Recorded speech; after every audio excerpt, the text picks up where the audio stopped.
Hello everyone, my name is Preston Dennett, and welcome to a new episode of UFOs and the Paranormal. Thanks so much for joining me. I've got a very exciting episode for you today. Guess what? It's time to do another hometown UFO episode. This one is called UFOs in Your Hometown, episode 13.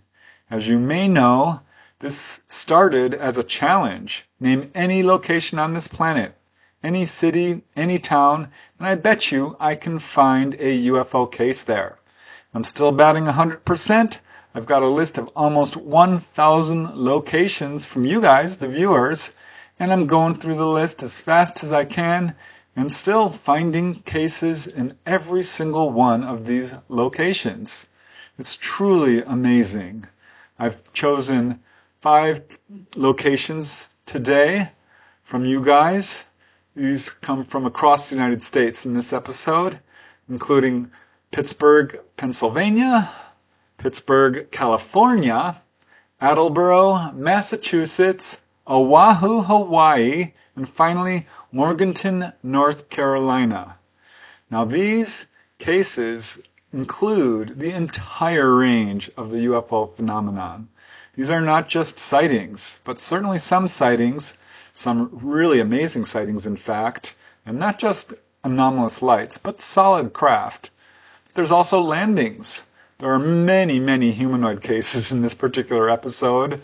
Onboard cases, really interesting UFO crash retrieval, USOs, I mean you name it. This episode has everything that is occurring in the UFO field. And of course, all kinds of evidence. We see landing traces, we see electromagnetic effects, physiological effects, animal reactions, radar, some incredible photographs as well. So I'm pretty excited about this episode. This one, I think, is a little more interesting than usual. These episodes do require an enormous amount of research, but as I said, I love doing them, and it's just so interesting to me that UFOs are being seen everywhere on this planet. The implications of this are really profound. But let's just get started because there's so much information to share. It's truly amazing. I'm going to do this chronologically for each location, and the first location I'd like to explore today is Pittsburgh, Pennsylvania. I had quite a few of you request this location. This was really hard to research. I had to go through an enormous amount of files and magazines and newspaper articles and books and so forth. And I found over 20 amazing cases. This is by special request of Chumlar, Mr. P.D. Taylor, Dally Blows, and MC3. So thank you to all 4 of you. Truly incredible what I found in Pittsburgh, Pennsylvania. As you may know, Pittsburgh is probably most famous for its steel production and is in fact called the Steel City, also called the City of Bridges. A lot of bridges in this location, and interestingly enough, there's a UFO incident that occurs right over one of the most famous bridges in Pittsburgh. It's a huge city, 300,000 people in the city itself, but really closer to 2 million people in the surrounding areas. So I think you'll find this quite interesting because I have cases reaching all the way back to 1948. The first case I could find in Pittsburgh occurred on September 12, 1948. It involves 2 pilots who are flying just southeast of Pittsburgh in their C-45 transport plane. And this is when they saw a round white object moving at very high speed across the sky. A pretty simple case, but it was followed up 3 months later on December 9, 1948, by another very much identical sighting. This involved 2 Air Force pilots, a Colonel Brown and a Mr. Mulling, who were also in a C-45 transport plane, flying at about 12,000 feet, when they described seeing a round object which came about 2 miles away from their plane. Now in aviation terms, that's pretty darn close. Next case actually involves a humanoid. This one comes from researcher Hans Holder, who says that in 1950, A lady by the name of Kathleen Campardo was awakened in her Pittsburgh home when she saw two transparent figures just under 3 feet tall appear in her bedroom. They began to speak to her telepathically in these weird childlike voices, and they had some interesting information to share. They told her that they were very technologically advanced, that they had laser beams which were capable of mass destruction, and they also told her that they had a device which could easily cure cancer. They said they wanted to help humanity, but humanity had a problem with being far too aggressive. They told her that they had to leave at this point as they could only breathe our atmosphere for a short period of time. Quite interesting. Here's another case 2 years later, February 11, 1952. It was 3 a.m. as Captain G.P. Arms and Major R.J. Gedson were flying a Beech AT-11 trainer aircraft, and they described seeing a yellow-orange object, which they said had a pulsing flame behind it, and it streaked across the sky in a level flight. It was only in view for a period of 1 to 2 seconds, but it was certainly strange enough that they decided it was important to report it. They do not think that this was a meteor or anything like that. Here's another very interesting case. This comes from an article in the February 1959 issue of Fate magazine. The witness is Bernard K. Schaffer.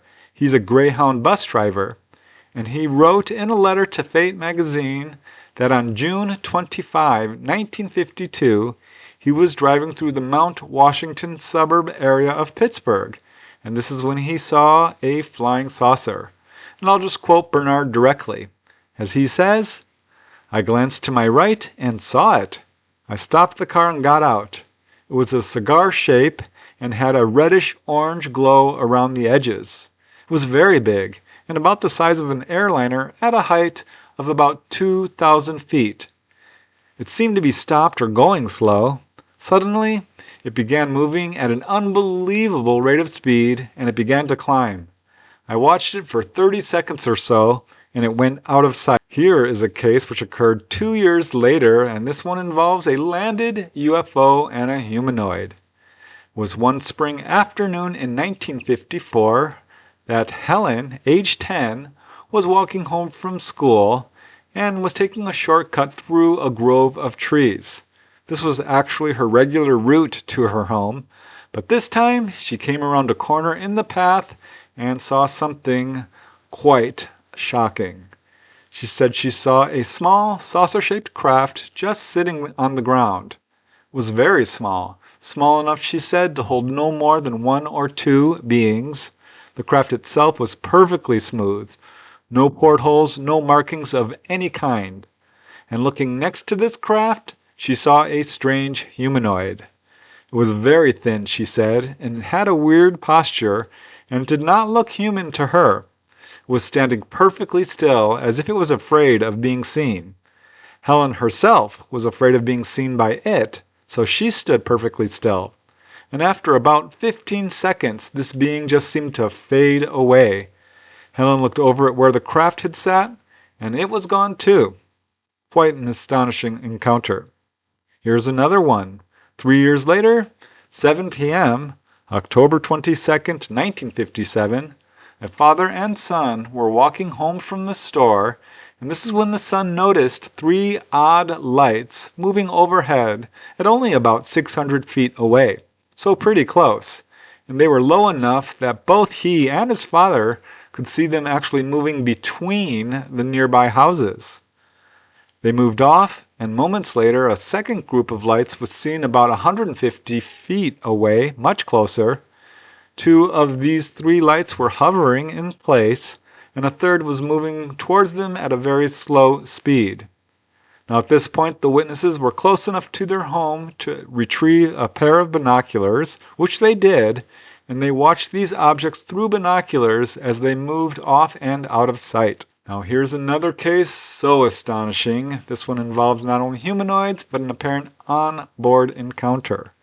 This case comes from Bud Hopkins and was published in his book, Missing Time. It involves a man from Pittsburgh who wants to remain anonymous. was one evening in 1964 that he was awakened in the middle of the night by a light shining into his third-floor window.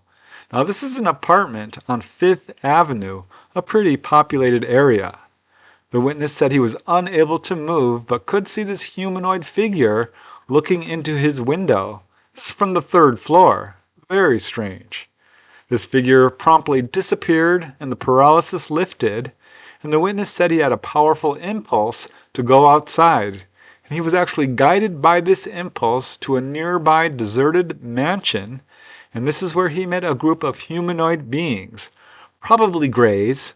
He said that they had very large heads, almost metallic-looking eyes, but nearby was a flying saucer, a classic disc just sitting on the ground, and the next thing the witness knows, he's inside of it. He described a dome-shaped room illuminated by a hazy light. He felt very calm as he was placed on a table, and these two kind of glowing spheres moved by his head. He had the impression that they were examining him. This is one of many other encounters he had. And here's another encounter involving a landed UFO and humanoids. And I have to tell you, this is so unusual. I did cover this in my episode on schoolyard encounters, but it definitely is worth repeating because this is how unusual this case is. This occurred in May of 1967. I call the witness Emily. She was in the 2nd grade at Peebles Elementary School in Pittsburgh. You can see it here, and this is when she had this extraordinary experience. I'll just quote her directly. As she says, "My classmate and I walked to the side of the school during recess. All of the other children were in the main play area at the back of the school. Our school janitor, Mr. Swan, appeared and waved us over toward the basement area of the school to come over and see what was in the furnace room. Inside, there was a small, quote, Jetson-like disc about the size of a Volkswagen Beetle. You can see her drawings here. According to Emily, and again I'm quoting, it had seating for 2. It was a silver-gray metallic color, very smooth. I vaguely remember a panel of controls and something like blue vinyl seats. My friend said, Mr. Swan caught the flying saucer in the baseball field of the school. I remember her sliding down against the wall and falling asleep. Then, a small gray man appeared from behind the furnace. I remember laughing because my girlfriend fell asleep and then being amazed at the little man. He was about the same size as me. I was not afraid of him at all. He talked to me in my head. He had large black eyes, but they were kind and sincere. He had no nose, maybe just a couple of small holes, and his mouth was just sort of a line. It did not open. I don't remember any ears, but he had long arms for the size of his body, and I think only 4 fingers on each hand. His body was childlike, not muscular at all. Now at this point, the ET told her telepathically a very strange message. It said, "We are here to remind you who you are." Emily didn't really understand this message, and as she says, to this day, about 40 years after the incident, I have no idea what he meant. I am now 49. Somehow I was able to know how the flying saucer worked.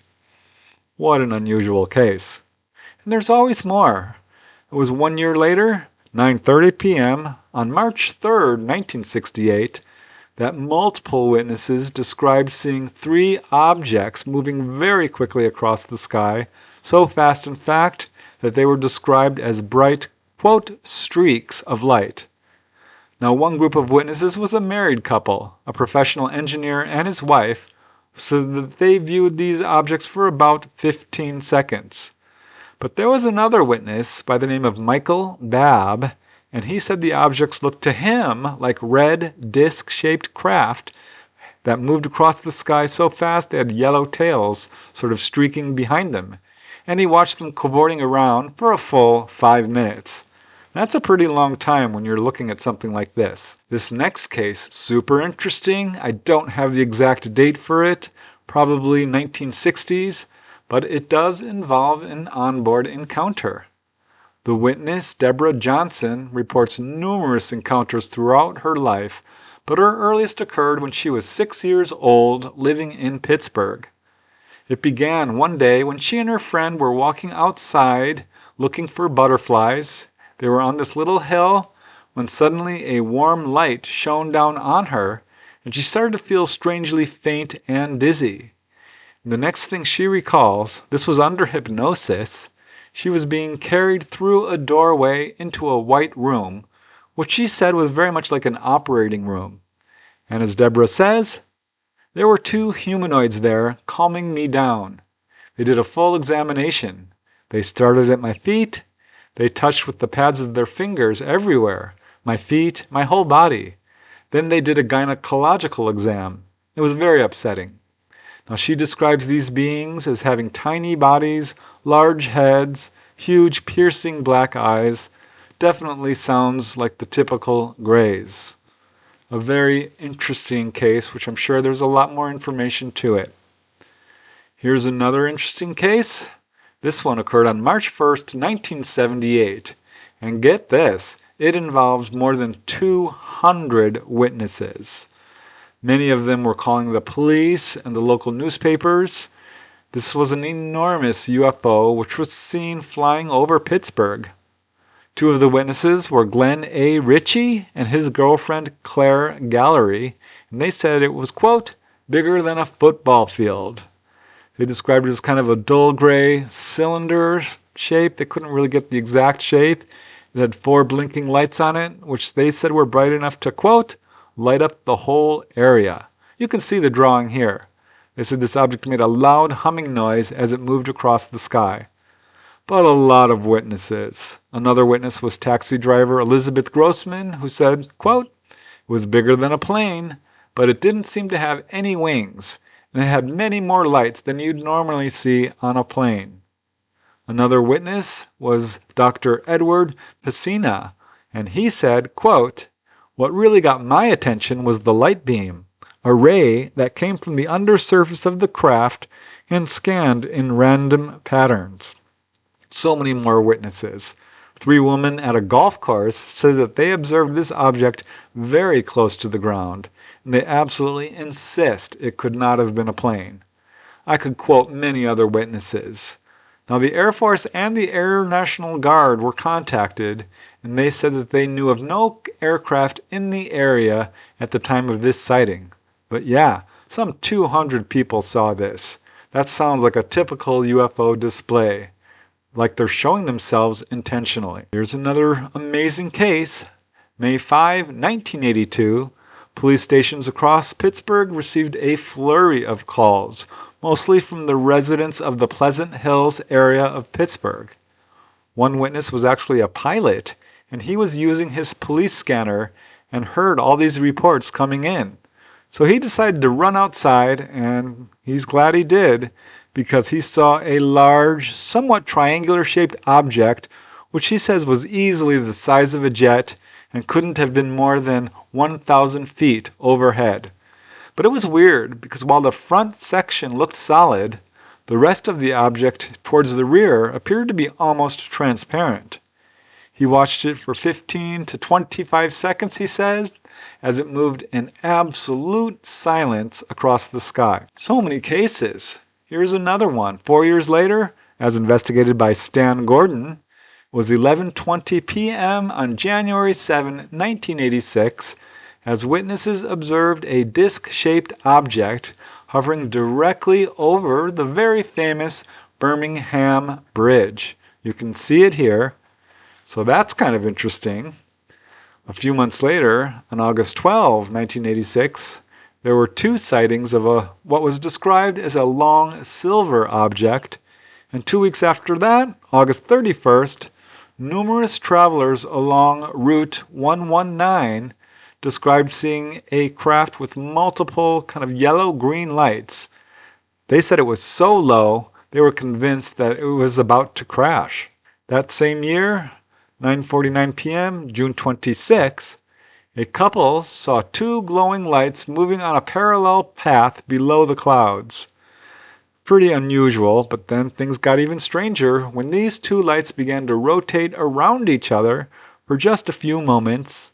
Then one moved ahead of the other, one became much brighter than the other, and both of these objects moved off into the distance. 3 years later, another amazing case. This was reported to MUFON field investigator Evelyn Shum. It was 2:57 a.m. on May 17, 1989. Two women were driving through Pittsburgh when they saw a white oval object with red flashing lights along one side and a very bright white light underneath. They were so impressed they stopped their car and exited to get a better look. The object vanished shortly later, but they called the police and filed a report. And this is what, of course, led to the case being investigated by MUFON. MUFON investigator Evelyn Shum was not able to account for this sighting, and it was declared, quote, unknown. Here's another very unusual case, which took place on July 6, 1998. This is so unusual. A couple was admiring the sunset when they noticed a motionless, black, cigar-shaped object, which they said was shaped somewhat like the fuselage of an aircraft, but of course had no wings, no tail structure, nothing like that.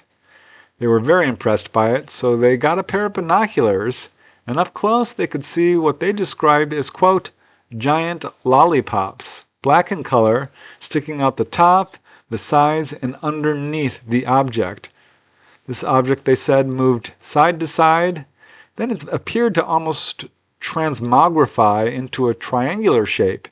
It immediately picked up speed very quickly and moved off to the north. Now here's a case that should be much better known.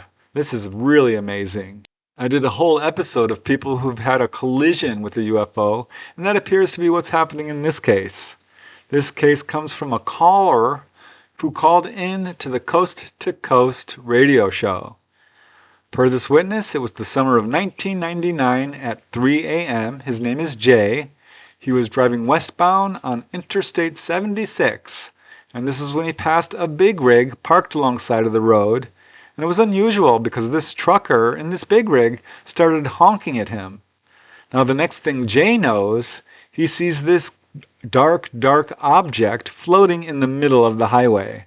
And as Jay says, my headlights hit it, and it was weird. Like the light didn't really reflect off of it. It just kind of like absorbed it almost, like it wasn't even made of metal. My car came right underneath it, and when it did, the top half of my windshield hit it. I spun out on the road, and I landed in the median, and when I looked around, it was gone. The truck was still there. All I remember was this big plunk, and I ducked my head. Next thing you know, I'm off in the ditch. Now, immediately after he struck this object, the trucker did drive off, and examining his vehicle, Jay said that his windshield was cracked. Pretty interesting encounter. And here's another. At 4 p.m. on November 9, 2002, 3 people were training for a cross-country running session when they saw an elliptical-shaped object in the sky. Now, this wasn't way up there. They said it was only about 50 feet overhead. And they could hear it making a very soft sound at first, but then it made this kind of rumbling sound as it moved off. 3 years later, 9:30 p.m., December 11, 2005, there was a whole group of witnesses who were standing in the backyard of their home when they observed a bright orange object flying among the clouds. Then suddenly it stopped stationary, then started moving again, but this time in a circular motion. And as it started moving in this weird pattern, it began to release a series of small, fiery spheres. And it did this 3 times in a row. Then the object moved off. So clearly that's not a shooting star or any conventional aircraft. So interesting. Now here's a case that seems to involve a USO, unidentified submersible object, though it's not entirely clear. This was on the night of April 6, 2007 at North Park Lake. This is located just north of Pittsburgh, technically not Pittsburgh proper, but so interesting I just had to include this case. It involves a group of friends who were driving by North Park Lake, and this is when they noticed a strange light that was shining either on the water or was just beneath the water's surface. So they stopped and they viewed this light from a distance of about 300 feet away, and this light, wherever it was coming from, they couldn't really tell, was bright enough to illuminate the water 4 feet deep. In fact, they thought they saw fish under the water. So they weren't sure where this light was coming from, above the water or below it, but after looking at it for a while, they did suddenly see this object several hundred feet overhead. And as the witness says, the strange thing to me was the size of the object. It couldn't have been large enough for even the smallest human to fit inside. The thing was literally a floating streetlight with intelligence. All right, next case, 2008, 11 p.m., July 18. A couple noticed a bright star-like object moving at, quote, a good speed. It was going across the sky. Now the husband is a military veteran, a trained observer. He has a PhD in mathematics, so a very credible witness. And guess what? He was able to snap a photograph of this object as it moved away. You can see the photograph here. MUFON researchers declared this case, quote, unknown. One final case in Pittsburgh, January 3rd, 2009. A witness was driving on Lincoln Way towards Route 48. You can see it here. This is when he noticed a triangular formation of lights above a Giant Eagle store parking lot. Now this object, he said, was huge and very close to the ground. He saw the lights on the edge of this object light up with a brilliant flash, and it was very unusual. In fact, the very sight of it made him feel, quote, nervous, and he got a, quote, sinking feeling in my stomach. So he called the police, who showed up on the scene. Of course, by the time they arrived, the object was gone, but the officer, to his credit, did suggest that the witness report his sighting to a UFO group. So incredible. Virtually the entire range of UFO encounters there. And I just want to underline that the 20 cases I presented here, probably about 1%, I would guess, or less, of the actual number of cases. And I really kind of skipped over the ones involving anomalous lights. Not that they're not interesting. I think every single case has something important to contribute to our understanding of what's going on here. But I just feel like the more extensive cases, the less ambiguous cases, are more interesting and certainly have more data and more information. But there you go. A lot of cases in Pittsburgh, Pennsylvania. So thank you again for you guys who suggested this location. Chumlar, Mr. P.D. Taylor, Dolly Blows, and MC3. I learned a lot, and I just think it's so interesting. But now let's move to our next location, which is Pittsburgh, California. I decided to do both Pittsburghs because it's easier for me to do research that way. And I didn't find nearly as many cases in Pittsburgh, California as Pittsburgh, Pennsylvania, but I found some. This particular location is by special request from Mark Ridge, so thank you, Mark. Pretty interesting stuff I found, including some real interesting humanoid cases. Well, one interesting one, I should say. I found about 4 cases that I think are really worthy of mention. It's not a huge city. It's certainly not small, some 70,000 people. It's a fairly wealthy city. I also found out something interesting. It used to be called Black Diamond, basically because there was a lot of coal mining going on in this area. Of course, it changed the name to Pittsburgh way back in the early 1900s. But definitely found some fascinating cases here.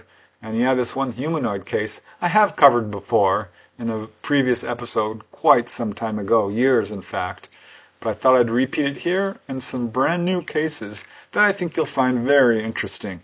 The first really interesting case I found in Pittsburgh, California occurred on May 27, 1977.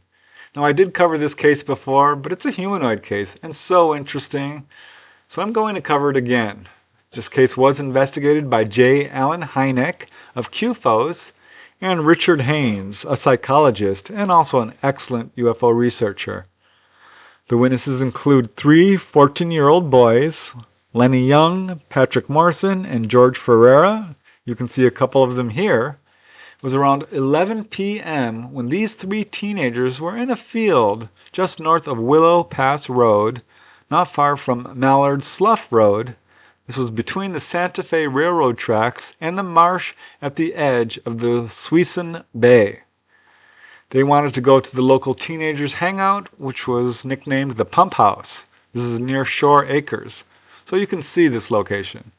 Now, this area does have a structure of concrete and steel, and they were hanging out there. While they were in this field, they could see a group of unusual-looking red lights, which looked to them like it was connected to one single object. But they also saw one blue light that was, quote, flitting like a firefly around the other lights. So they said that the object with the red lights zoomed across the sky, zoomed back, and then actually landed in the field near them. And they could now see that it was a vehicle of some kind. It had what appeared to be square portholes. Lenny described it as, quote, round but flat. Patrick said it was, quote, round, flat, with a row of square lights like windows, with one window larger than the others. Suddenly, the lights started blinking on and off, reflecting from the sides of the craft. Now, George said it reminded him, quote, of a flying building. So all 3 of them were watching this, and this is when 3 figures emerged from this craft and began to approach the witnesses from a distance of about 100 feet away. And these figures looked very unusual. As Lenny says, they were like smoke. They were black, but they had no faces. I don't know if they had arms or heads. It was like they had no clothes on. They were walking towards us. They were about 5 feet 6 inches to 6 feet tall. I've stayed out all night in that field several times, and I know what people look like walking in the dark. They were not people. They were something else. His friend Patrick agrees. As Patrick says, they were weird looking, walking slow. They looked like they were wearing long skirts over their heads. They were black. They walked as if they were linked together, like figures in a chain gang. George agrees that these were not normal people. As he says, they were, quote, gray objects with a kind of human shape, but no eyes. They walked like robots. So as these figures approached, the boys became increasingly frightened and decided to get the heck out of there. And they ran. And guess what? These figures followed them, not for a short distance, but for several blocks, close behind them, chasing them. And when the boys were about 1 block from Patrick's house, the figures promptly disappeared. The 3 boys made it to Patrick's house, and his mother immediately called the police. Sheriff Douglas Pendleton took the report, and he found the boys to be entirely sincere and truthful. They were clearly quite frightened, and in fact all 3 boys offered to take lie detector tests. The boys were genuinely terrified. I mean, one of the boys was actually shaking in fear.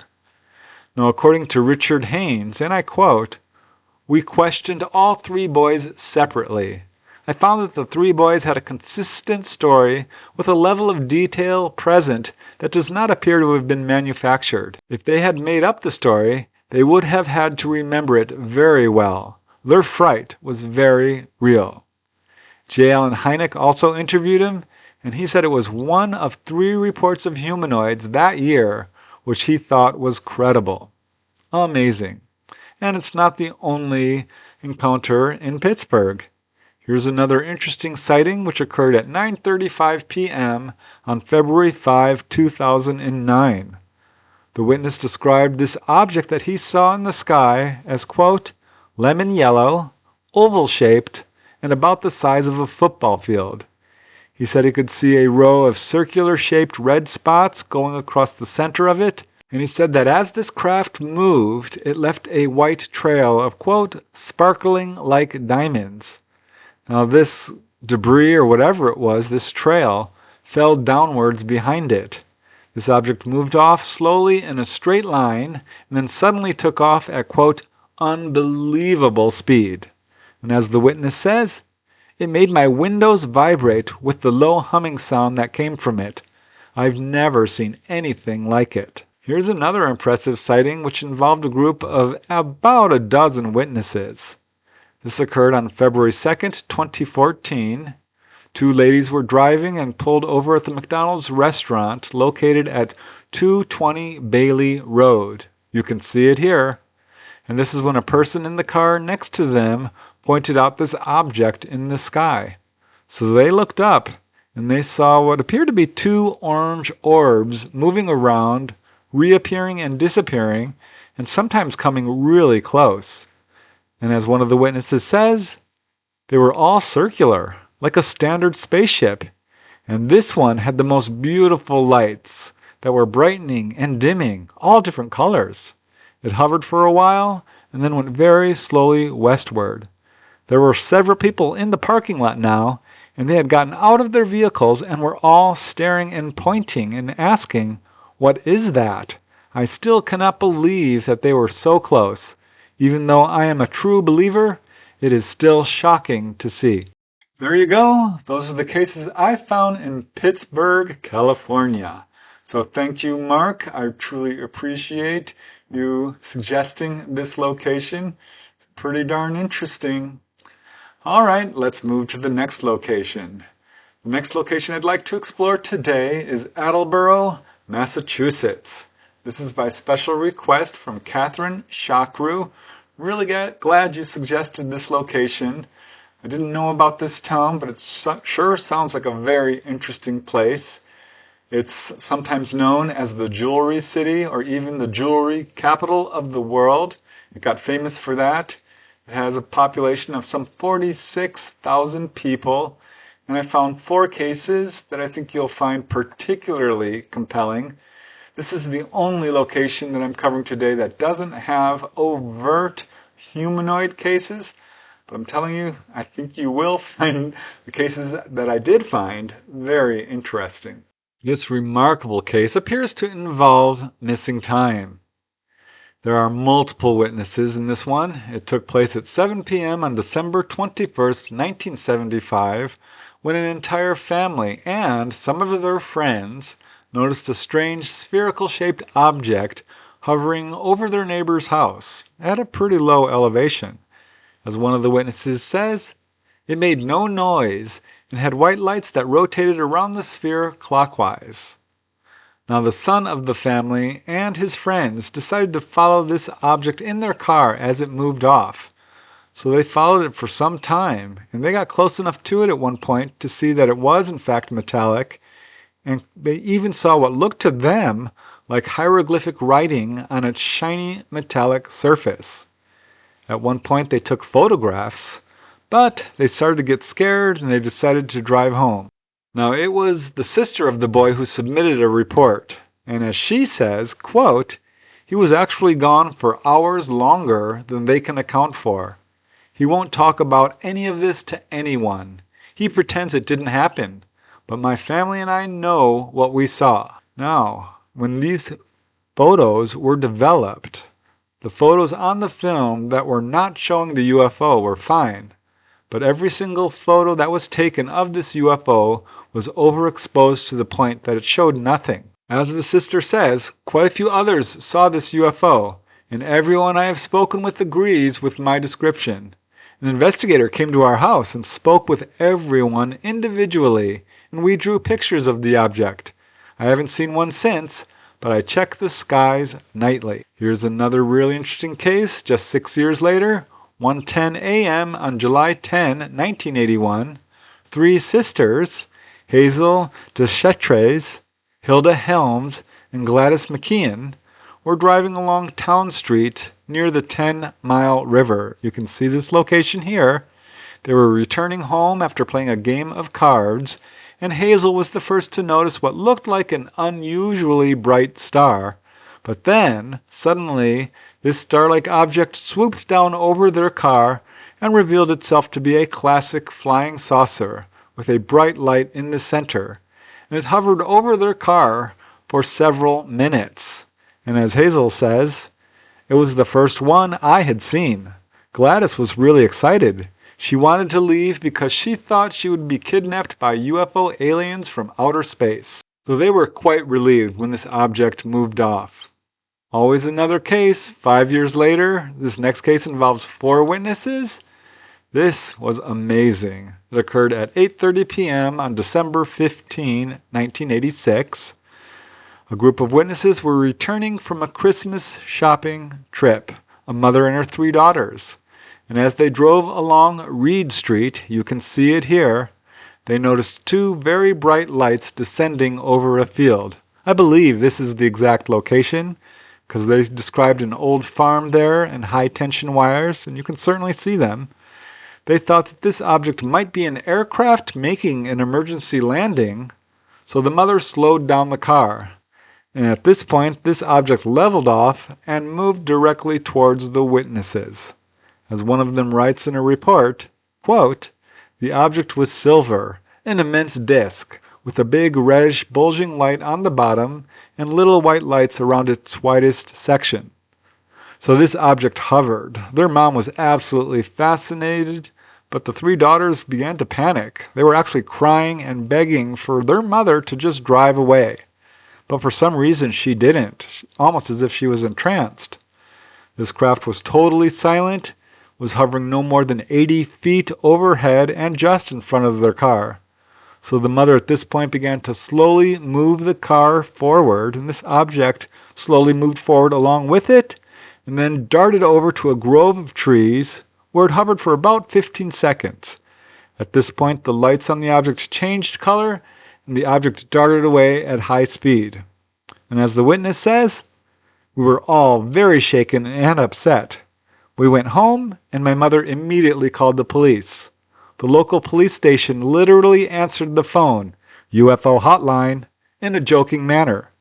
My mother reluctantly told the officer about our sighting, and he indicated that there had been many calls that night, and that an officer was sent to check things out." Now, the next day, the local paper printed a story saying something interesting, that the power on Reed Street, where they had been, had gone out, and that the cause, according to the paper, was due to a squirrel eating through the power box. Now, as the witness says, "I have been reluctant to share my experience with others simply because of the stigma that comes along with such an admission. I don't know what we encountered that night, but to this day, I've never seen anything like it, nor have I ever seen any technology that comes close to what we saw that December night." Amazing. Here's another amazing case. 10:10 p.m., July 10, 2010. A family of 4 was driving home along with their friends who were in a separate car, and as they headed down Landry Avenue towards Kelly Boulevard, near the vicinity of Joseph Martin Elementary School, you can see the exact location here. This is when they noticed 5 or 6 objects low in the sky. So they kept their eyes on them as they drove. These objects were very low and much brighter than any other stars. And as they arrived home just a short distance away, the witnesses got out and looked at these objects. There were now 3 of them, almost directly overhead. They estimate maybe 1,000 feet high. They were reddish orange, and now close enough that they could see a distinct dome shape. They made no noise, so he called the police, who said that they had received no calls. But he did call his friends who were in the car ahead of them, and they confirmed that yes, they had also seen these objects and did not know what they were. So there you go. That's the UFO history of Attleboro, Massachusetts. Thank you, Catherine Chakru. I love exploring these locations and finding cases there. There's just something really gratifying about it. And I've said this before, but it bears repeating, the fact that there are UFOs being seen in pretty much, as far as I can tell, every single town or city or location on this planet has profound implications. One being that it's quite likely UFO encounters are far more common than we realize. And you have to ask yourself, why are the UFO occupants doing this? Why are they showing themselves at every location on this planet? Is this just something they're studying, or is this intentional? These are the kinds of questions that we really don't have answers to. We can only speculate, but it sure does look like they want us to know that we are not alone. That would be my major takeaway from this whole series of episodes that I'm doing. If UFOs are being seen everywhere, there has to be a reason for this. And again, the 4 cases I found in Attleboro, not even 1%. I am sure there's probably 400 cases if you were to really dig down and go door to door and put up flyers and ads in newspapers. You could write a whole book about what's going on in any of these locations. I certainly could for this next location, which really shocked me. I found so many very interesting cases. This next location I will be covering is Oahu, Hawaii. This is by special request of Jana Lavielle. Thank you, Jana. Wow, was this interesting. I have been to Hawaii before. It's a beautiful place. I actually went to Maui.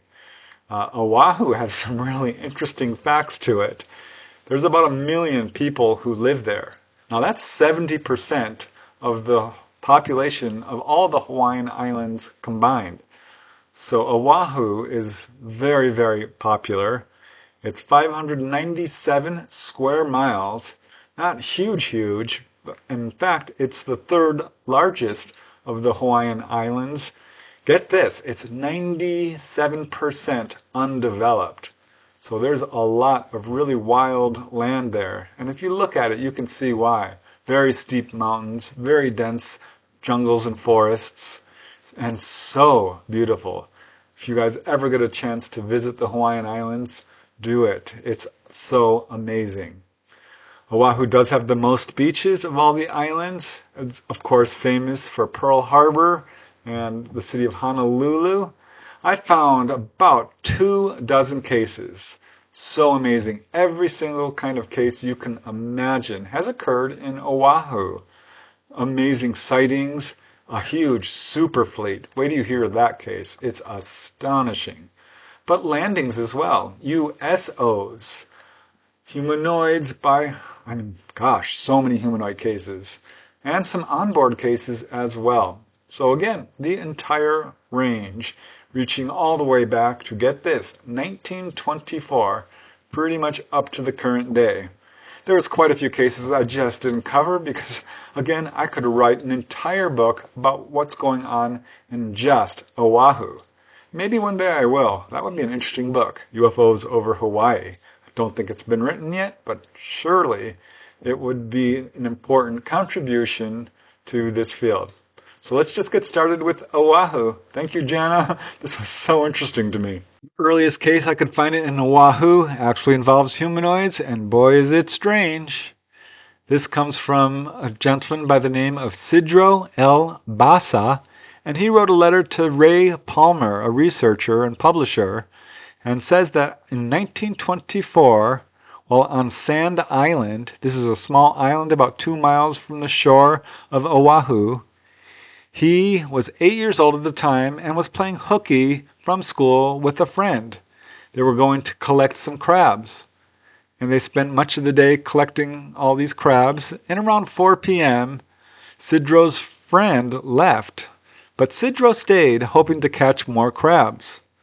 And he says, as soon as his friend left, Sidro noticed what looked like a canoe to him with 3 very small children and a dog approaching the sand island and landed at the shore and got out. Now Sidro was really surprised to see such small children in a canoe because there was no adult around. And he was curious, as he says. I was curious and went to them. I approached the one who was sitting down, and as I came closer, he had his face to the back of me. So I told him, and I said, "Hey, where's your mother?" And as he turned around his head and looked at me, his face was that of an adult, but old and wrinkled. I didn't wait for him to answer. I turned around and ran as fast as my feet could carry me and fled for my dear life. I left everything behind me, including my crabs. I could not forget this. Those little people that I saw were a little smaller than the midgets in the circus. So I don't know. Very strange case. You can make up your own mind about it. But this next case has to be one of the most bizarre humanoid encounters on record.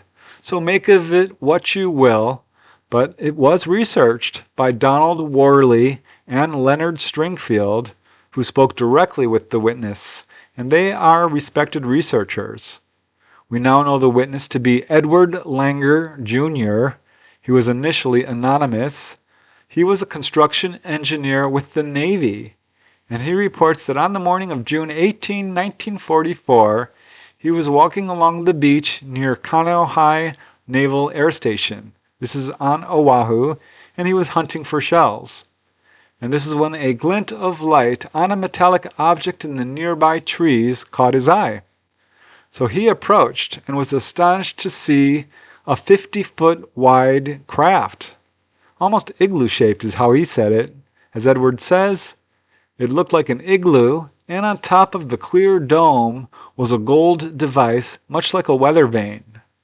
This was encased in a transparent dome, and he said the surface of the craft was pockmarked, kind of like the skin of an orange, but absolutely intentional and otherwise smooth. Most astonishing was that surrounding this craft was a group of 4-foot-tall, thin humanoids. They were each wearing green jumpsuits, and he says they looked very much human-like, but had short, thick black hair, large dark eyes, very heavy eyebrows. One of them looked like they had sharp incisors, almost like fangs. Now each of these was wearing a belt with a small box-shaped object on the belt. They appeared to be surprised by Edward, and they showed great interest in him, and one began to speak to him in a deep voice with a heavy accent, which was odd because to Edward it didn't look like that kind of voice could come out of one of these figures. Immediately one of these figures pressed a button on this box on his belt, which made Edward feel instantly dizzy and nauseated, and it was at this moment that one of the figures actually lunged at Edward with what Edward said appeared to be almost a sword-like weapon. Feeling threatened, Edward pulled out his knife, and the two began to fight. Now, being of much larger size, Edward was fairly easily able to pin this little man to the ground, at which point the other crewmates joined the fray, and to Edward's surprise, they actually terminated the life of this crewmate who had just attacked him. Now, as this all happened, Edward says that he grabbed the black box from the belt of this creature and quickly hid it in his pocket. Meanwhile, after all of this calmed down, one of the crewmates told Edward to leave and return the next day at this location, and they would speak to him further. So that's what Edward did. He returned the next day, and these apparent ETs said that they had come from another world, which was located about 21 light years away, and they were checking on a colonization effort that they had carried out eons ago here on planet Earth. And per Edward, they talked for about 4 hours about all kinds of things. The ETs told him that they would be in that location for the next 3 days, and they asked him to keep his encounter a secret, which he did, or tried to do, but unknown to Edward, there was another witness. Another soldier saw this encounter and actually told authorities, ratted out on Edward. Edward was immediately confronted by his superiors, who forced him to reveal the location of this encounter. So Edward did. He was also forced to give up this apparent alien artifact, and Edward was later told that the Navy did in fact ambush this UFO crew, most of who were able to flee into the craft, except for one crew member who was captured. The Navy told him that they had also captured the craft itself, which was taken to San Diego for study, but per Edward, they told him they were never able to open this craft. And again, they did take this black box-like artifact. It had 3 buttons on it, they said. They tested one on a cat. This cat immediately was kind of liquefied and fell dead instantly and burned the area where the cat had sat. Now, this witness kept his encounter secret for a very long time, would tell nobody except his own family, But 26 years later, in 1970, he agreed to be interviewed by Don Wardley and later Leonard Stringfield, and he's apparently quite sincere about this account. He's never changed his story. The investigators were very much impressed by his honesty and sincerity. But yeah, you can make up your own mind about it. It's definitely a very unusual case.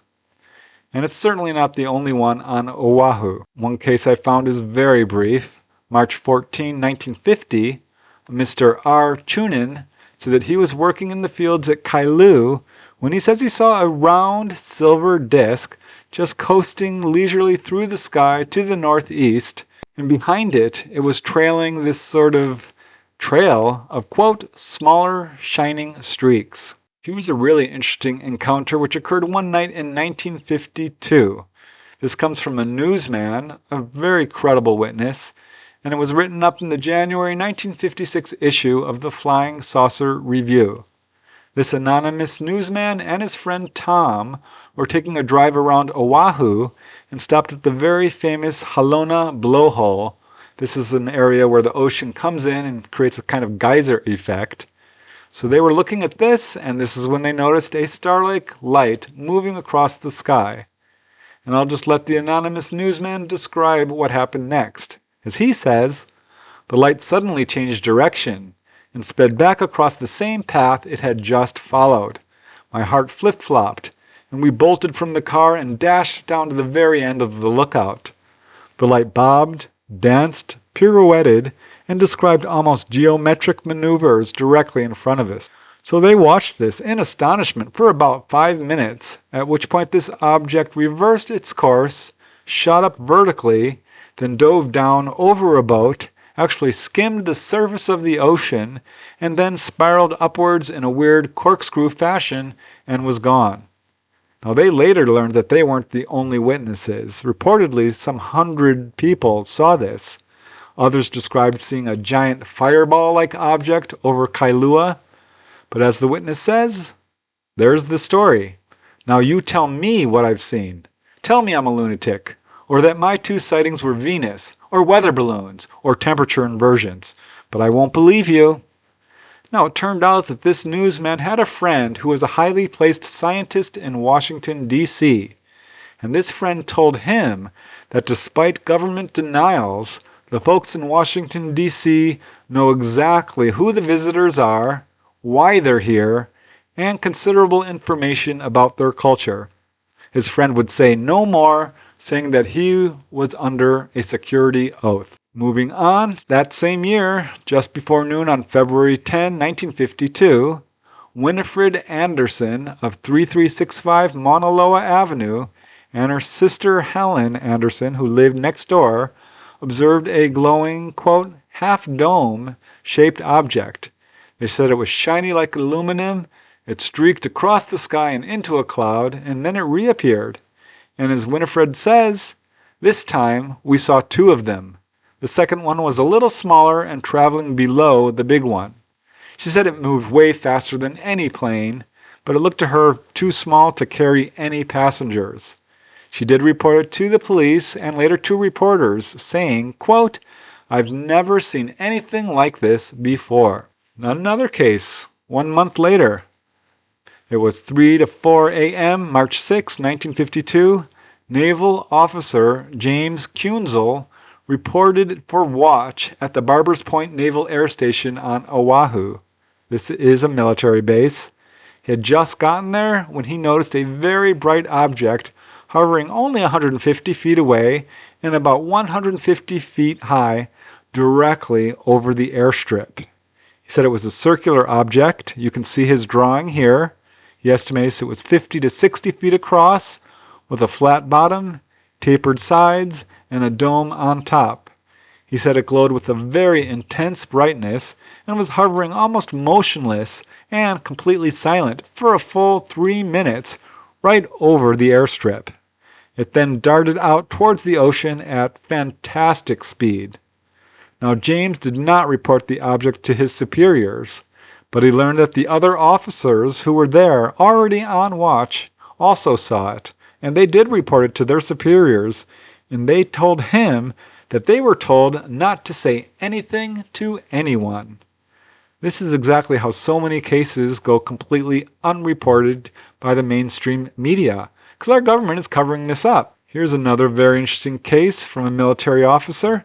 January 16, 1953, 6:30 a.m., a yeoman, 3rd class, assigned to Pearl Harbor, was driving on Nimitz Highway in Honolulu when he says he saw a very bright circular object moving at very high speed over Pearl Harbor for a full 3 minutes. He said it made no sound, but what was weird is this object had no visible propulsion system.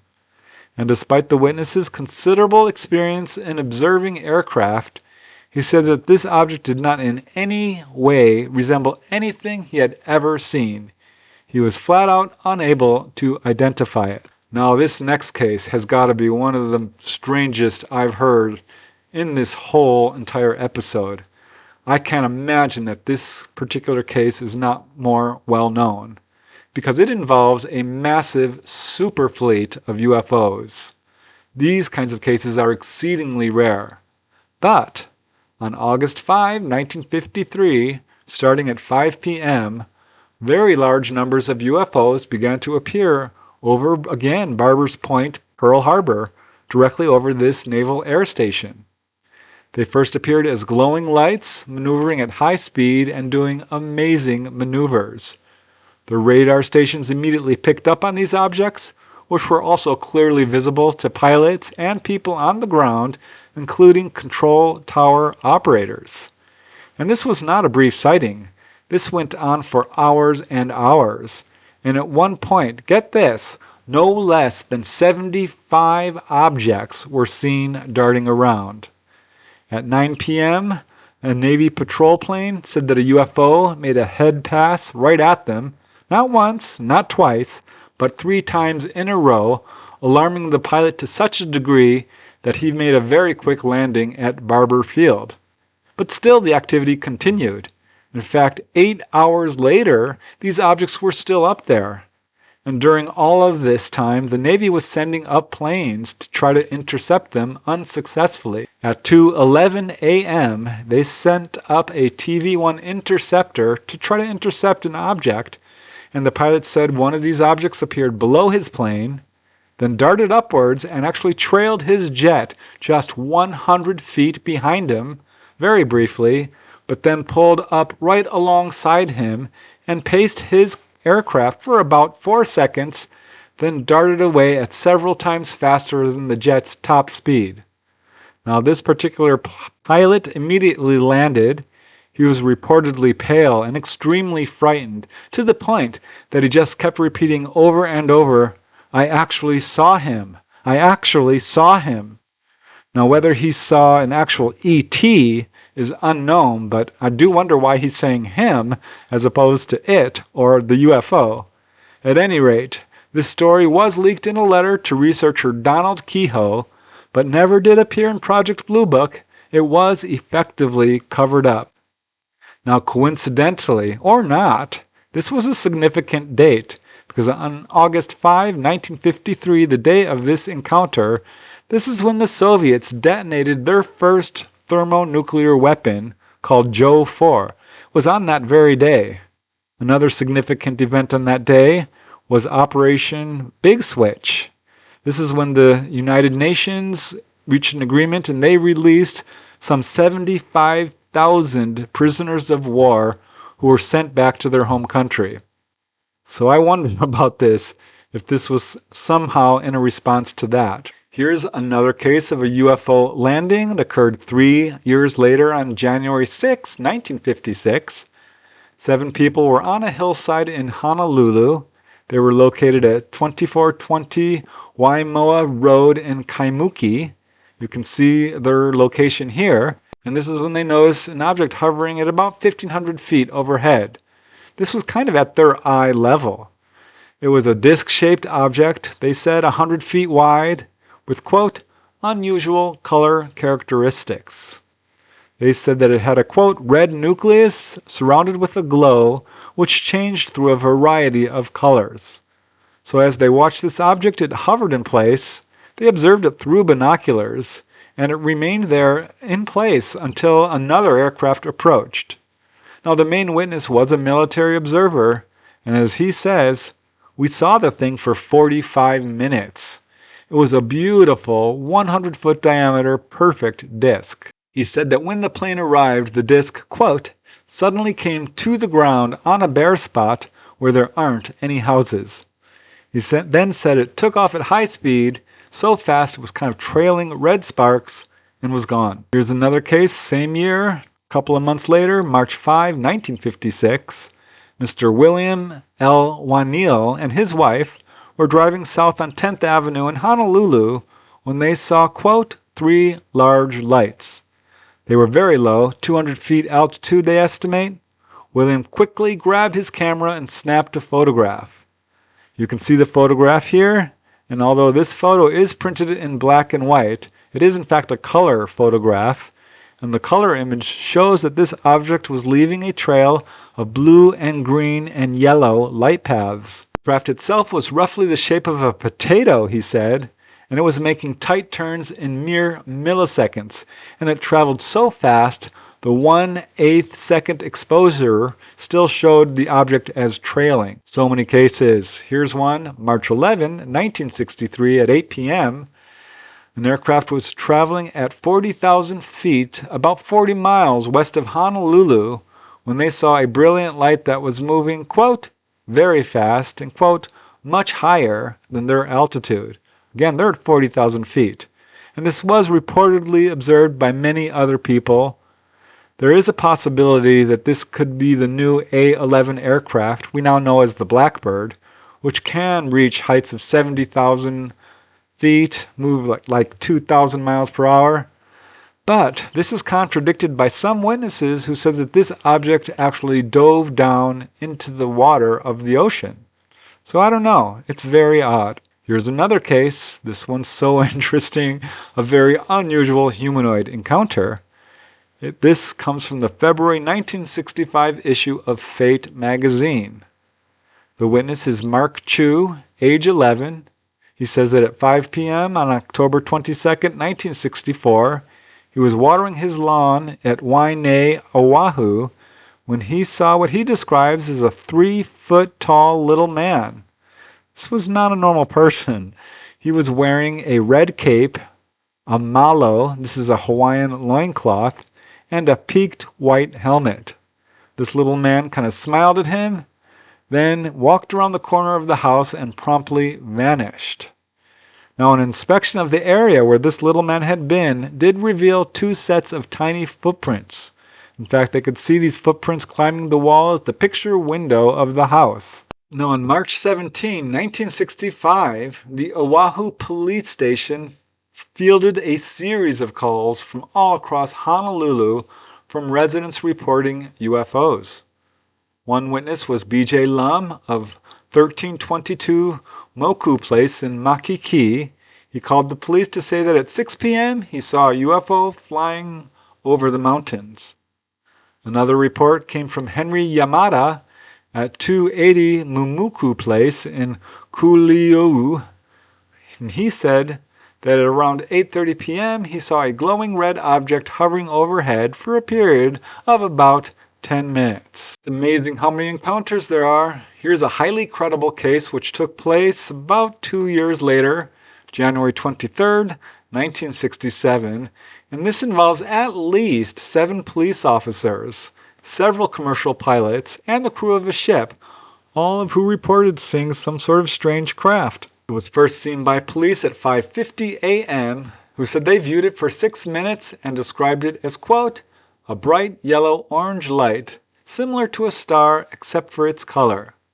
It was centered in a circular blue mist and about 100 times larger than the light. 4 minutes later, a second object with 2 bright lights was seen. Now here's a case which is so unusual. This one involves humanoid and onboard encounter, the whole deal. It was 5 a.m. one spring morning in 1971 that Robert D. Miles, you can see him here, he was on board his 47-foot trimaran, which was docked at Alawai Yacht Harbor, and he says he was taken on board a UFO.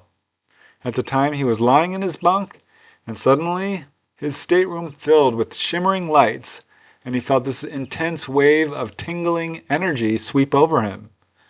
Moments later, a beautiful woman appeared.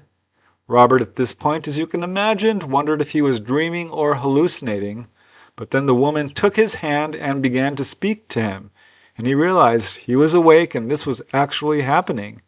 And he asked her, "Why have you come to me?" And she said, "Myself and others like me are friends, and we want you to come to a very important briefing." Robert agreed. He felt that this figure was very friendly, and the next thing he knew, without any idea how he got there, he found himself transported somehow to New York City. There, he boarded a saucer-shaped craft where he was with a group of some 50 other people from Earth. And all of them were being shown by the ETs a vision of Earth's history and of Earth's future events. He does not go into detail in his report, but does later write about this. The ETs did tell him he had a mission to share his experience. He said this briefing took several hours, and he said when he was returned to his boat, only 33 minutes had passed. He later did become a UFO researcher, and he wrote about this account in a semi-fictional book entitled Safe Space. You can see it here. He said it was very much inspired by his encounter, and as he writes, much of it is contained within this safe space story. Now here is an amazing case involving a very well verified and authenticated UFO photograph. This took place in April of 1974 at Kapiolari Park east of Honolulu. A professional photographer was there. His name is Tsutomu Nakayama, and he was taking photos of a traditional hula dance. Now he was very much focused on the dancers and did not notice anything unusual. But when he had his photos developed, he was shocked because one of them showed a very clear image of a shiny metallic silver disc low in the sky. It was racing across the sky at kind of an angle. Now his camera was a Hasselblad 500C with a rapid shutter speed of 1/250th of a second, so a very high shutter speed. An analysis of this photograph by researchers and experts showed no evidence of trickery. It clearly wasn't a lens flare or anything like this. It appeared to show a solid object some distance from the camera, which they estimated was somewhere between 30 to 35 feet in diameter. This is widely believed by UFO researchers to be a genuine photograph of a classic flying saucer. Next case. 1 year later, May 5th, 1975. A couple was going through Kalama Valley in Oahu, and they saw something they could not explain. They pulled off the road to watch it. And as the wife says, she's a stewardess, quite familiar with aircraft. As she says, it was huge. It had an awful lot of lights all over it. Was shaped like a triangle in front, and in back there were no wings. It was just one solid mass. It made a real loud humming noise, and then sometimes you wouldn't hear it, and then it would make the humming noise again. It had 2 big headlights, and underneath it was filled with lights, maybe 24 or more. They were kind of glowing white lights, some red and green lights. All of them were blinking on and off. My husband and I kept looking at each other. We couldn't believe it. I've always felt that it was possible there were UFOs, but my husband was a disbeliever. He's not now. Now, by coincidence, J. Allen Hynek had just arrived on the island, so that's kind of interesting. But the wife says of her sighting, it was really beautiful. It wasn't a plane. It was a machine. That same year, September 8, 1975, numerous people in Oahu and, in fact, the other islands reported seeing a very large cigar-shaped or cylindrical-shaped object very high in the sky. They said it was glowing a very bright orange. All of the witnesses said that it was ejecting some kind of luminous material. It was visible only for a few brief moments, but after it departed, they could see this glowing silvery gold-white gas, which remained visible for some time. It was just a few weeks later, at 5:30 a.m. on September 29, that 3 members of a family in Manoa, Honolulu, described their sighting of a crystal white cigar-shaped object. Now, they used binoculars, and they could see that this object in fact had 4 portholes and was emitting brilliant beams of light. They said it made a loud roaring noise as it was making tight maneuvers for a period of almost an hour before finally moving off. Here is a very concerning case. Really interesting. One evening in 1992, a married couple, Doug and Sandy, were vacationing on Oahu, and they were driving along a remote road when something very unusual happened. They said this large white owl flew up to their windshield close enough to almost graze it. He actually stopped the car and got out, got back inside, and when they arrived home, they realized they were experiencing a period of missing time. But later, he spontaneously recalled what happened during this missing time. He remembered that this owl was not an owl at all. It was actually a glowing humanoid figure. He had gotten out of his car and spoke to this figure face to face, and this figure telepathically communicated all kinds of information. This figure warned him about future events on Earth, that Earth would experience a global existential crisis involving war, disease, environmental upheavals, famines, and more. It showed him a vision of people being herded into concentration camps. This figure told him that the Greys would appear worldwide at some point and that everyone would welcome them. This figure said that the Greys would ultimately interbreed with humans to create human-Grey hybrids who would alter the spiritual evolution of the human race. Next case, same year, 6:50 a.m., September 10. A woman said she was driving to work early in the morning on a busy highway in Honolulu, and this is when she noticed an object hovering directly above the freeway. She said it was very odd. It looked hexagonal in shape, was definitely solid, looked sort of a dull aluminum gray, and get this, was only about 500 feet ahead. Pretty large, about the size of 2 helicopters. Definitely not a helicopter. But what really surprised her is that although the highway was very busy with traffic, nobody else seemed to be paying any attention whatsoever to this object. She watched it for just a few moments as it moved off slowly at about 50 miles per hour and was out of sight. Next case involves humanoids. It's very short on detail, but certainly interesting. This comes from researcher Glennis McKay. Reportedly, one day in 1995, a group of 7 witnesses were near Honolulu walking across the beach when they saw this female figure, more than 7 feet tall, walking with very long strides away from a large craft. Now, they had seen this craft off in the distance, but all of them just assumed it was a strange house of some kind until they saw this strange lady. She did not look normal. Not only was she 7 feet tall, she had very white skin, long black curly hair, and was dressed strangely. She was wearing a white tunic down to her knees, long white boots. Unfortunately, there's no other information on this case, but certainly sounds unusual. A couple of more. January 26, 2007, at 6:20 p.m., a crowd of people gathered at Kewalo Basin and Ala Moana Beach to view 2 fireball-like lights circling overhead. One of the witnesses was Peter Hollingsworth, and he told reporters that these objects, quote, looked kind of like a shooting star, but it just kept going. They changed direction a few times. I was a little concerned. It looked deadly to me. Now, a videotape was allegedly taken of the objects. I couldn't find it, but it was impressive enough with enough witnesses that the National Weather Service and the FAA were contacted. Both claimed to have no information. Astronomy professor Gareth Wynne Williams of the University of Hawaii said, and I quote, "This is, in a sense, a UFO.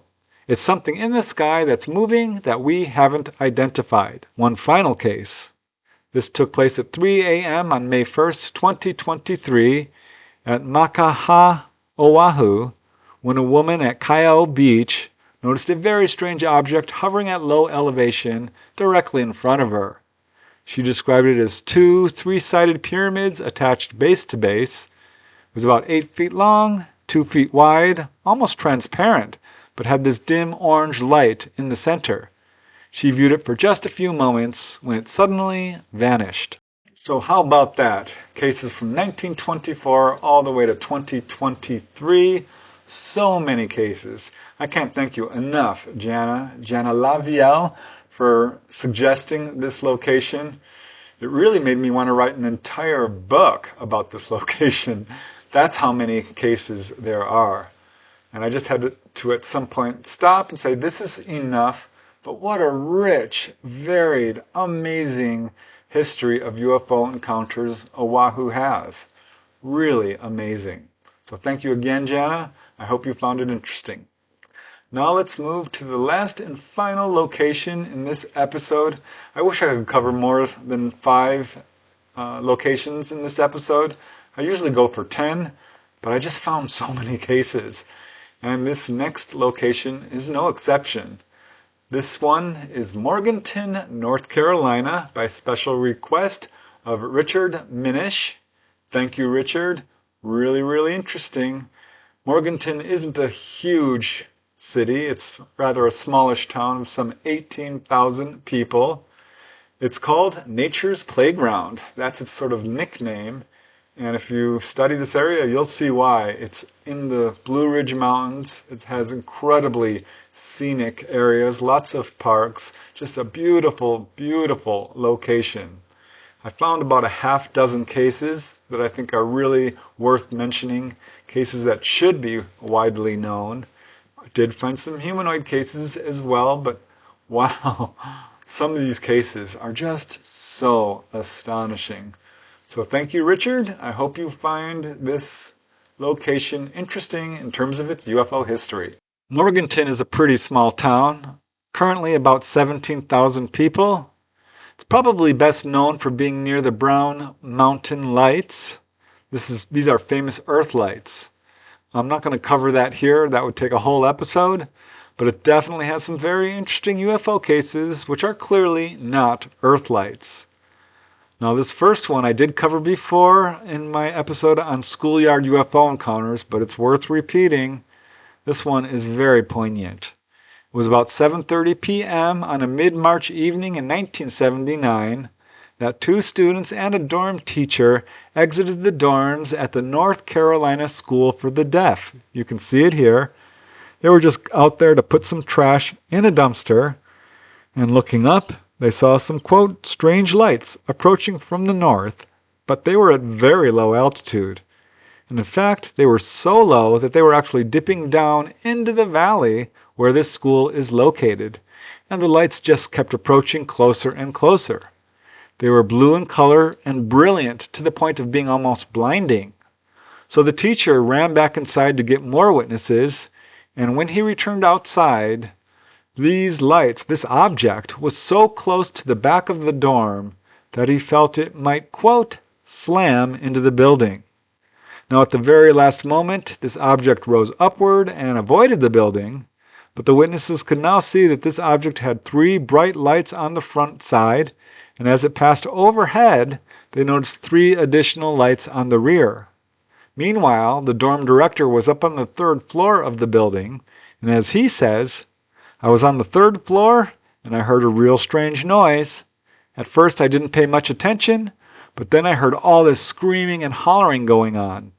He said this sound was like a woo, woo, woo, with a kind of wavering vibration. And here's where it gets so interesting, because several of the deaf children could physically feel this strange vibration of this object as it passed overhead.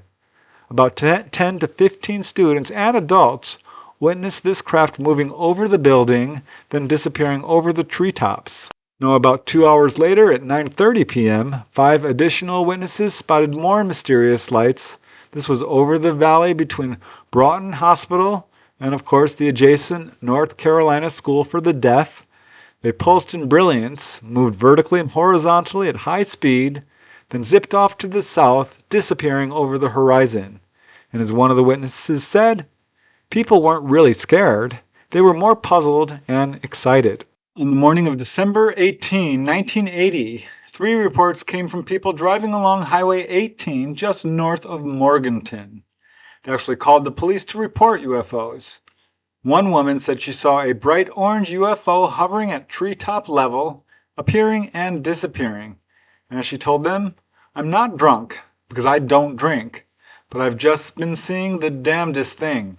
A great big bright orange thing with smaller UFOs on each side of it.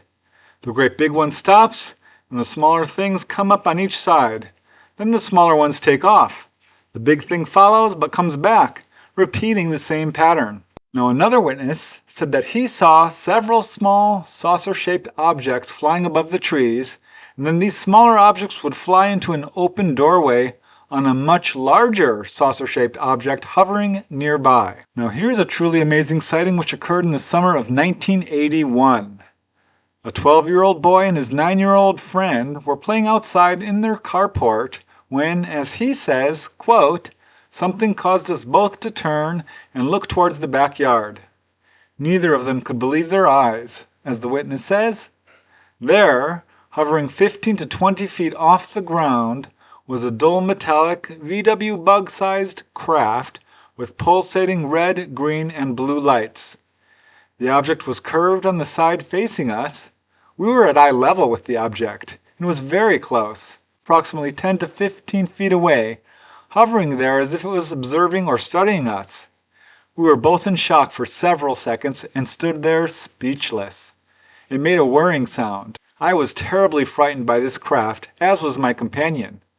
We both came to our senses and ran into the house.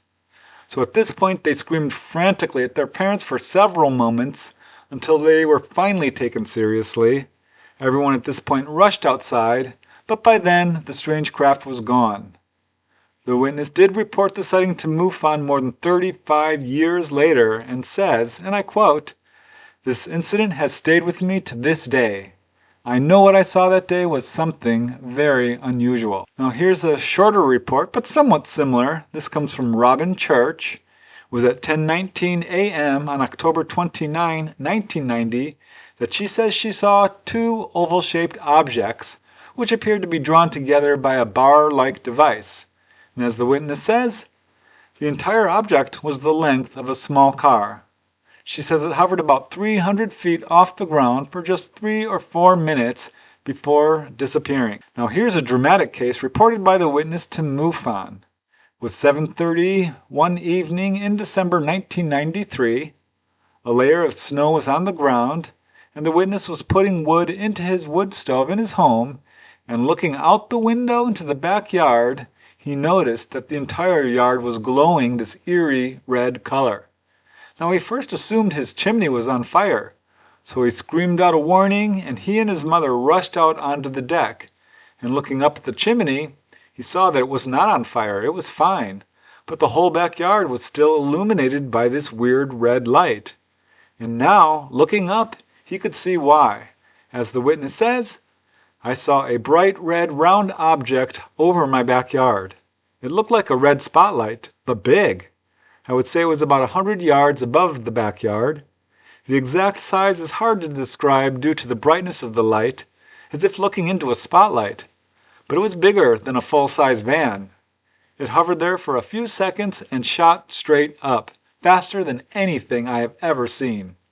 A loud boom followed, and it disappeared in less than a second or two. The speed was indescribable. One curious thing is that it did not emit any sound, only the boom as it went up." Now, of course, his mother saw all of this too, and at the sound of this loud boom, his next-door neighbor came running out and asked the witness if he had just shot a gun, which, of course, the witness said no. Now, the witness was a former sergeant in the Army. He had 2 combat tours. He's seen plenty of action. He said that this object moved far faster than a missile. Here's another case involving a solid craft. 4 people were driving along the highway towards Brown Mountain just outside of Morganton in hopes of seeing the famous Earth lights, but instead they saw a very strange craft. They said it was 11 p.m. one evening in early 2000, and as the witness says, A golden, boomerang-shaped UFO appeared in the sky just above my windshield on the left. He said it paced their car in perfect sync for about 30 seconds, then suddenly it did something even stranger. As the witness says, the triangle shape split into 3 golden orbs that flew off in different directions. I truly felt that it was being playful and wanted to put on a show. Now he insists these were not the Brown Mountain Lights, which they had been hoping to see, but instead, quote, got a beautiful show that I will cherish for the rest of my life. This next case is so odd. I think we should take it seriously. It was reported to MUFON 13 years after it occurred by a man who at the time of his encounter was incarcerated at the Foothills Correctional Facility in Morganton, North Carolina. You can see it here.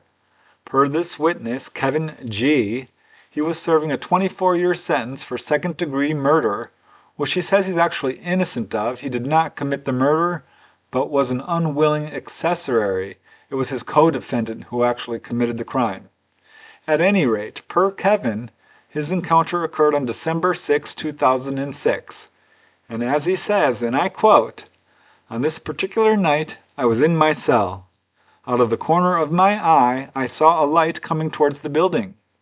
At first I thought it was an airplane, because there's an airport nearby. But something told me to look. A light was coming over the trees. I said to myself, that's too low for an airplane unless it was about to crash. And then I said helicopter. And then I noticed there was no noise coming from it at all.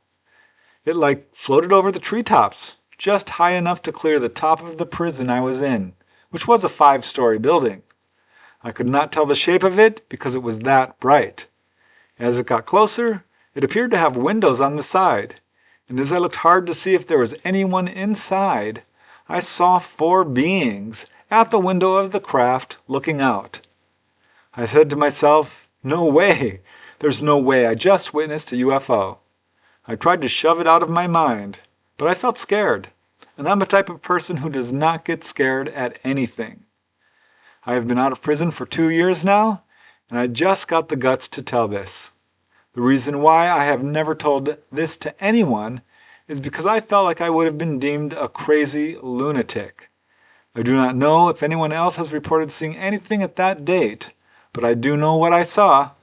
I just wanted to tell my story and hope it sheds some light, or at least have someone look in to see if there was any other reports around that time, just to put my mind at rest, to let me know I am not crazy. So I couldn't find any confirmation of this report, but I will say I did a whole episode on UFOs over prisons, and definitely UFOs are attracted to prisons. There are sightings, there are landings, there are many other humanoid reports, so I think that this is a report, again, that should be taken seriously.